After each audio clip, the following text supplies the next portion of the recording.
Hi, I am doctor Simon Thomas. I am a robotic joint replacement surgeon. आज मैं बात करूंगा about some myths, यानी कि कुछ गलत धारणाएं रोबोटिक सर्जरी के बारे में। इसमें सबसे पहली गलत इंप्रेशन जो पेशेंट्स के मन में है वो ये है कि रोबोटिक सर्जरी से इंसिशन का साइज छोटा हो जाता है। नाउ अब आपको समझने की जरूरत है कि ऑलरेडी जो सर्जन्स नी रिप्लेसमेंट करते हैं या जो इसमें पारंगत हैं, they are expert in that, they do surgery by what is called a minimal invasive technique. इसमें ऑलरेडी घुटने का जो कट है, जो हम इंसिशन यूज करते हैं, बहुत ही कम है, छोटा है। हम सिर्फ इतना इंसिशन यूज करते हैं कि उसमें से इम्प्लांट अंदर जा सके और पेशेंट के घुटने में फिट किया जा सके। In fact to my best of my knowledge इस टेक्नोलॉजी से और इंसिशन का साइज छोटा इसलिए नहीं किया जा सकता क्योंकि वो एक्चुअली और पहले ही बहुत छोटा है। तो मैं सब पेशेंट से बोलता हूँ, बेसिकली आपका इंसिशन साइज छोटा नहीं होता, लेकिन आपका हॉस्पिटल का स्टे थोड़ा छोटा हो जाता है।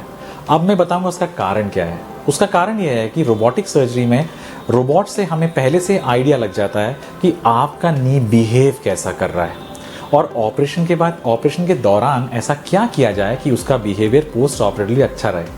तो इसमें क्या है, हम सिर्फ हड्डी के अंदर के कट्स के एरिया को छेड़ते हैं, उनकी मसल्स, मांसपेशियां, लिगामेंट्स, उनके साथ जो हमारा छेड़ाछाड़ी या इंटरफेरेंस होता है सर्जरी के दौरान, वो बहुत कम हो जाता है।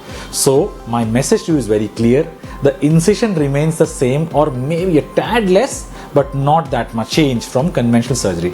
But in terms of hospital stay and patient satisfaction, this is much more satisfying to the patient in the long term. पिछले 25 सालों में एक डेवलपमेंट और जो इन इम्प्लांट टेक्नोलॉजी में हुई है वो ये है कि इम्प्लांट्स की लाइफ भी अब बढ़ती जा रही है। आई थिंक 15 ईयर्स पहले, 20 ईयर्स पहले जब हम लोग नी रिप्लेसमेंट करते थे तो हम इम्प्लांट की लाइफ 5 से 10 साल बोलते थे। नाउ हम कंफर्टेबली पेशेंट्स को बोलते हैं कि 15, 20, 25 साल तक तो चलना ही चाहिए। बट रिसर्च इस बात पे भी चल रही है कि इम्प्लांट्स की लाइफ को ऐसा क्यों ना किया जाए कि it last may be 30-35 years. So there also robotic technology helps.